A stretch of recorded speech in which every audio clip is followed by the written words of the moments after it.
AEKaren familia osatzen dugunentzat egun berezia da gaurkoa. Urte eta erdiz prestaketa lanetan aritu ondoren, umetsua izan bagenu bezala, jendartearen aurrean korrika 19. aurkezpenera egitera etorri baikara ona. Eta horretarako azaldu gara zuen aurrean AEKaren eta korrikaren izenean AEKaren Artezkaritza Kontseiluko kideak, Iñaki Urkijo, Oskar Elizburu, Vicente Klaveri, Helios del Santo, Asier Ramondo bera da korrik arduraduna eta ni neu Mertze Mujika AEKaren koordinatzaile nagusia. Gure etxean, gure euskaltegietan, ikasturte berriak hilabete besterik ez du egin. Baina dagoeneko milaka lagun daude murgilduta euskara ikastearen abenturan.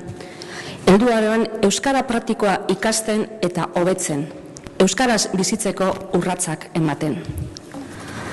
AEKako euskaltegietan euskararen arnasgune funtzioa betetzeko irrikan ari dira lanean 100 AEKide, urtero egoten diren bezala. Izan ere, argi dugu zein den gure euskaltegien funtzio soziala. Euskara normalizatuko badugu, nahitaezkoa da helduen espazioetan ere euskaraz funtzionatzea. Helduen elkarrizketak guraso eta seme-aleben artekoak arlo sozioekonomikoan izaten diren harremanak, edabeetatik jasotzen ditugun albisteak, aisialdiko emanaldi zein ekintzetako jardunalditan. Beraz, euskaraz bizitzea erronka globala da, eta helduen euskalduntzeak papel garrantzitsua jokatzen du. Horretarako ezinbestekoa da euskararekin eta euskaraz gozatzea, ondo pasatzea, euskararen mundua ezagutzea. Beste hitz batzuetan esan da, gure ustez funtsezkoa da herritar guztiok euskaraz komunikatzeko gai izatera iristea. Horra heldu beharra dago. Posible da eta horretan sinisten dugu. Era berean, nahitaezkoa da euskararen aldeko herri gogoa sustatzea eta elikatzea. Korrika horretarako jaio zen. Euskararen aldeko ilusioa pizteko, indarrak batzeko eta lagunartea sortzeko. Eta helburu horri eusten dio gaur egun ere. Herritarrok egiten dugu korrika. Herriak egiten du korrika. Eta korrikaren xedea da herritar askoren euskalduntzea bermatzen duen AEKaren euskaltegien lana bultzatzea. Eta baita finanziazio publikoaren gabeziak diru baliabidez samurtzea ere. Beraz, 19. korrikaren ordua iritsi da. Orain, Asier Ramondo korrik arduradunak berak emango digu edizio honen zehaztasun guztiaz. Beraz, Asier, zurea da hitza.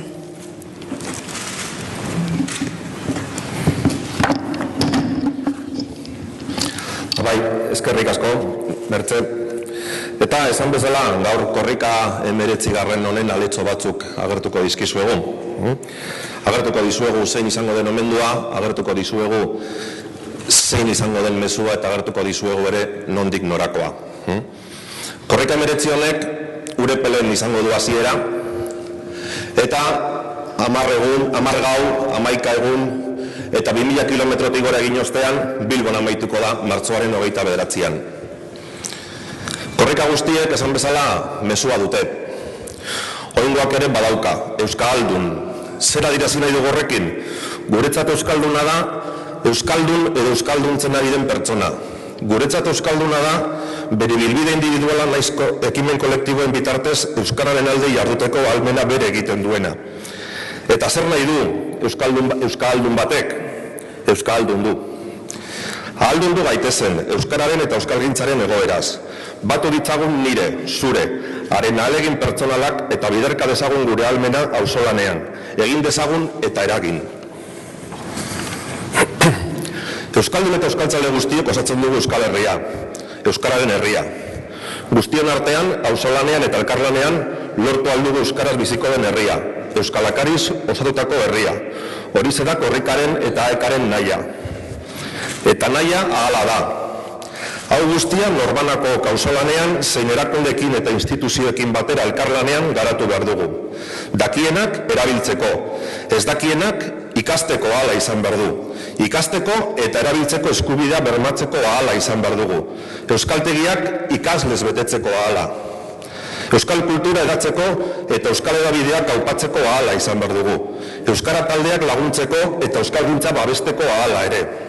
Horretan, euskaldun izan eta euskaldunduko baikara.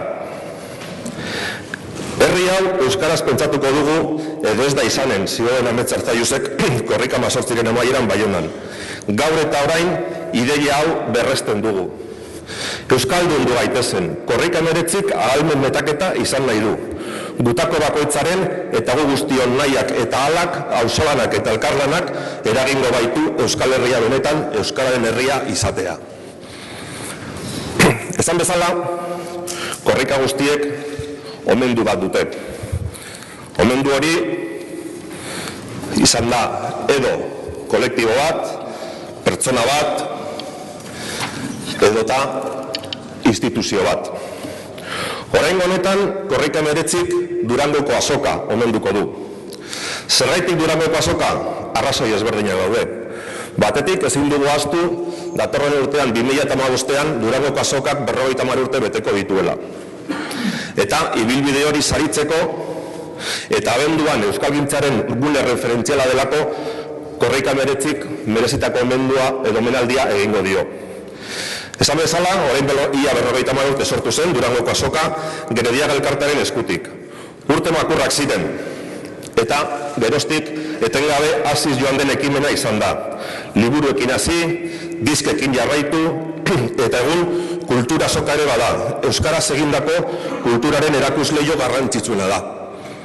Durangoko azoka euskalgintza eta euskal kulturaren bilgune dela ezin uka genezake.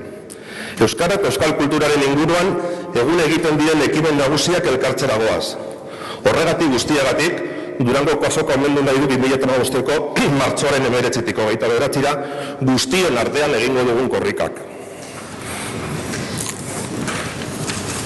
Amaitzeko, ohartxo batzu. Gaur danik eta momentu honetatik aurrera, sare sozialak eta gure web orrialdea martxan daude.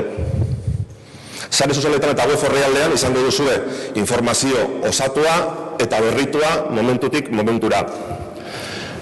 Web orrialdeari dagokionez, esan hemendik eta abenduaren 3 bitartean, 3bikoitz.korrika.org izango dela, baina abenduaren 3tik aurrera 3bikoitz.korrika.eus izango da.